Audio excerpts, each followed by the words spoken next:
जय माँ भगवती। आज हम श्री देवी भागवत कथा सार के प्रथम स्कंद का प्रारंभ करने जा रहे हैं। अध्याय 1। नारद जी का व्यास जी को देवी की महिमा बताना। प्राचीन काल में एक समय व्यास जी ने गौरैया दंपति को अपने 2 नवजात शिशुओं को स्नेह करते देखा। यह देखकर व्यास जी के मन में पुत्र प्राप्ति की इच्छा हो आई। साथ ही उन्होंने यह भी सोचा कि पुत्र रहित मनुष्य की सद्गति नहीं होती, परंतु गृहस्थाश्रम चलाने के लिए पत्नी और धन की आवश्यकता होती है, जो मेरे पास नहीं है। इस प्रकार चिंतन करते हुए व्यास जी का मन अत्यंत खिन्न हो गया। अंततः उन्होंने तपस्या करने के लिए मेरु पर्वत पर जाने का निश्चय किया। तदंतर उन्होंने मन में विचार किया कि मैं किस देवता की आराधना करूं, जिससे मेरे अभिष्ट की सिद्धि हो। संयोगवश उसी समय नारद जी वहां आ गए। के बाद नारद जी ने व्यास जी से पूछा, हे द्वैपायन, आप किस कारण से चिंताग्रस्त हैं, मुझे बताएं। व्यास जी ने कहा, हे महर्षि, संतानहीन की सद्गति नहीं होती, अतः आप मुझे यह बताएं कि पुत्र प्राप्ति के लिए मैं किस देवता का आराधना करूं। इस प्रश्न के उत्तर में नारद जी ने व्यास जी से एक प्राचीन वृत्तांत सुनाते हुए कहा कि एक बार मेरे पिता ब्रह्मा जी ने भगवान विष्णु को ध्यान में स्थित होकर कठोर तप करते देखा। उन्हें तपस्या करते देखकर ब्रह्मा जी को बड़ा आश्चर्य हुआ। उन्होंने भगवान विष्णु से पूछा, हे देवाधिदेव, हे जगन्नाथ, हे भूत भविष्य वर्तमान के स्वामी, आप किस लिए यह कठोर तपस्या कर रहे हैं? हे जनार्दन, आप किसके ध्यान में लीन हैं? हे जगन्नाथ, मैं तो यही जानता हूँ कि आप ही आदि स्वरूप सबके कारण, निर्माता, पालनकर्ता, संहारक तथा सभी कार्यों को संपादित करने वाले हैं।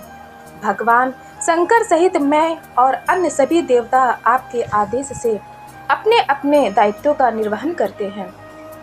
मैं तो तीनों लोकों में आपसे बढ़कर अन्य किसी देवता को नहीं जानता हूँ, फिर आप किस देवता का ध्यान कर रहे हैं? ब्रह्मा जी का वचन सुनकर भगवान विष्णु ने उनसे कहा, हे ब्रह्मन, किसी शक्ति के द्वारा ही आप सृष्टि के कर्ता हैं। मैं भरता हूँ और शंकर जी हरता हैं। उस शक्ति के न रहने पर आप न तो सृष्टि रचना कर सकते हैं, न मैं पालन कार्य कर सकने में समर्थ हूँ, और न तो शंकर जी संहार कर सकते हैं। उसी शक्ति का अवलंबन प्राप्त करता रहता हूँ। हे विभो, हम सभी निरंतर उसी शक्ति के अधीन रहते हैं। तिर्यक योनि में उत्पन्न होना किसी के लिए भी प्रिय नहीं होता। मैं अपनी इच्छा से वामन, वाराह आदि योनियों में उत्पन्न नहीं होता हूँ, अपितु इसमें उसी शक्ति की प्रेरणा ही परम कारण है। भला मैं स्वतंत्र होता तो मेरा सिर क्यों कटता और घोड़े का सिर वाला हयग्रीव अवतार मैं क्यों लेता?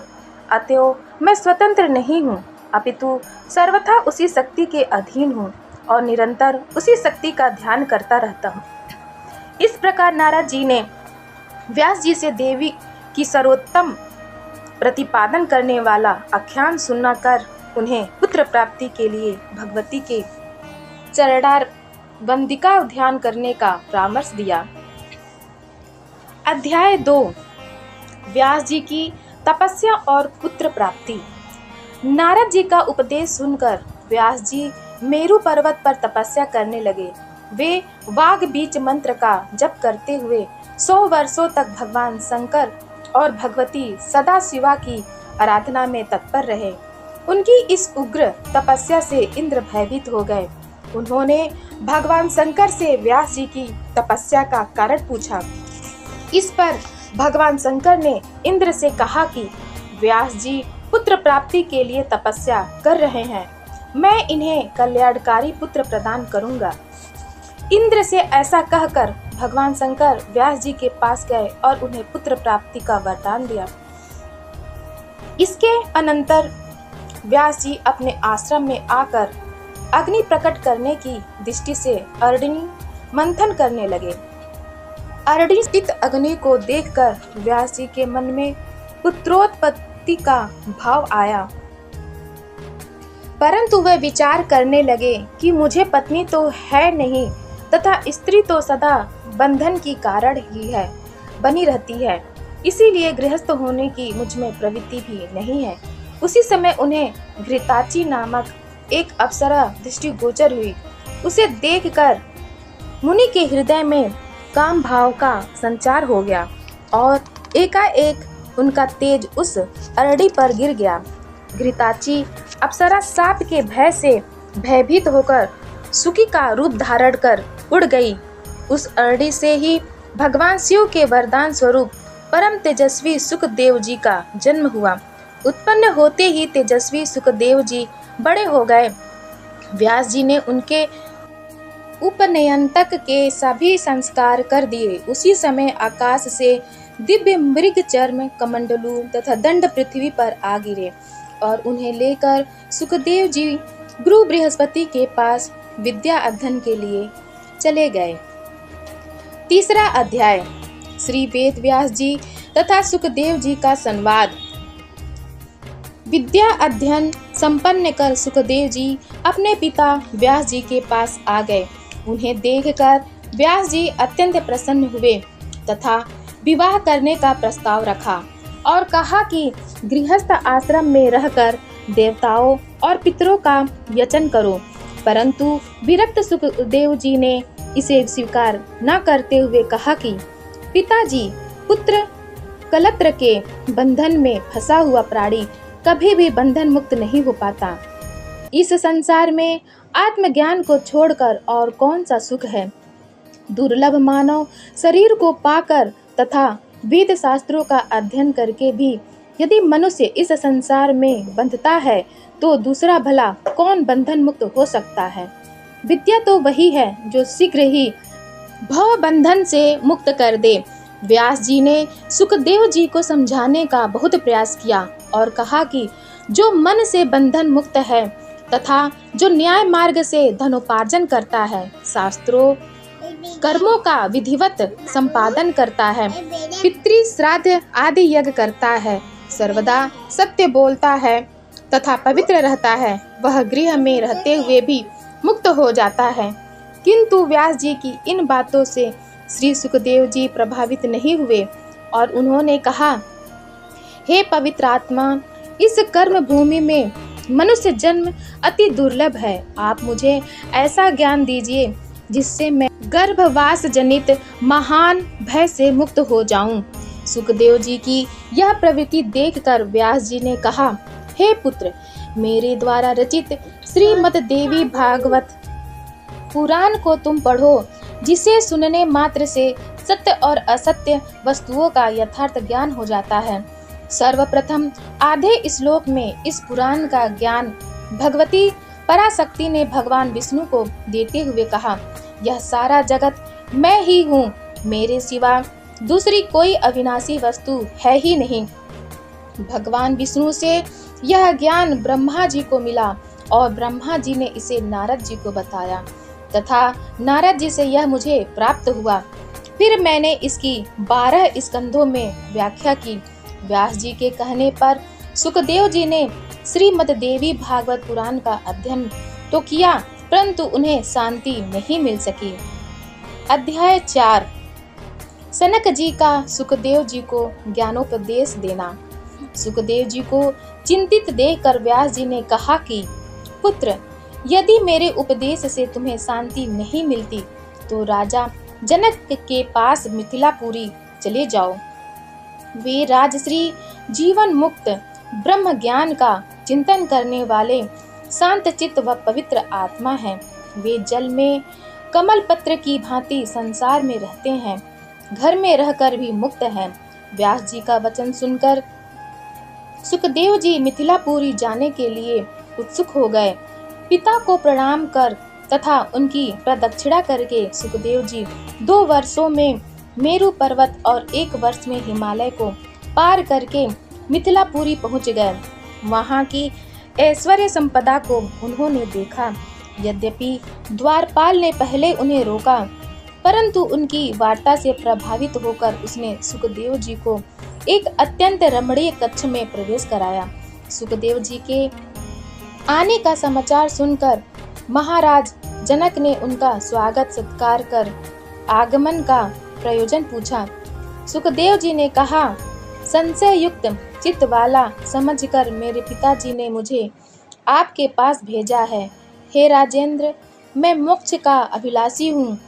तप, तीर्थ, व्रत, यज्ञ, स्वाध्याय और ज्ञान, इनमें से जो मोक्ष का साक्षात साधन हो वह मुझे बताइए।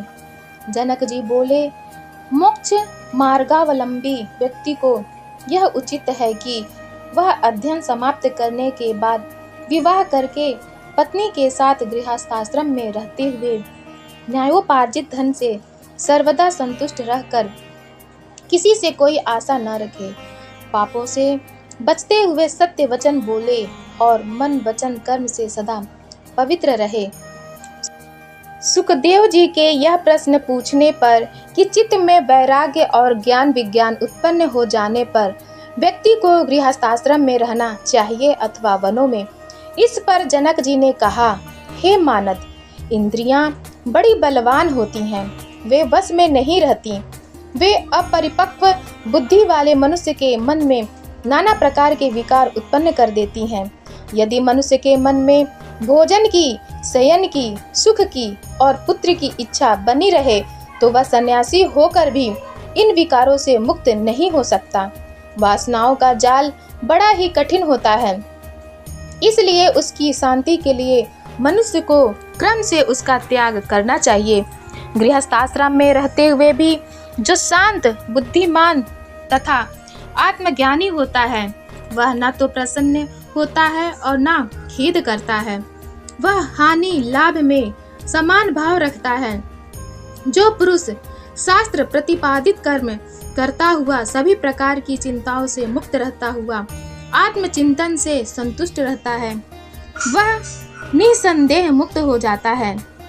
हे अनघ, देखिए, मैं राज्य कार्य करता हुआ भी जीवन मुक्त हूँ। मैं अपनी इच्छा अनुसार सभी कार्य करता हूँ, किंतु मुझे शोक या हर्ष कुछ भी नहीं होता। जिस प्रकार मैं अनेक भोगों को भोगता हुआ तथा अनेक कार्यों को करता हुआ भी अनासक्त हूँ, उसी प्रकार आप भी मुक्त हो जाइए। हे द्विज, मन ही महान सुख दुख का कारण है। इसी के निर्मल होने पर सब कुछ निर्मल हो जाता है।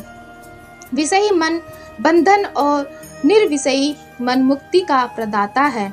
यह देह मेरी है, यही बंधन है, और यह देह मेरी नहीं है, यही मुक्ति है। बंधन शरीर और घर में नहीं है, अपितु अहंता और ममता में है।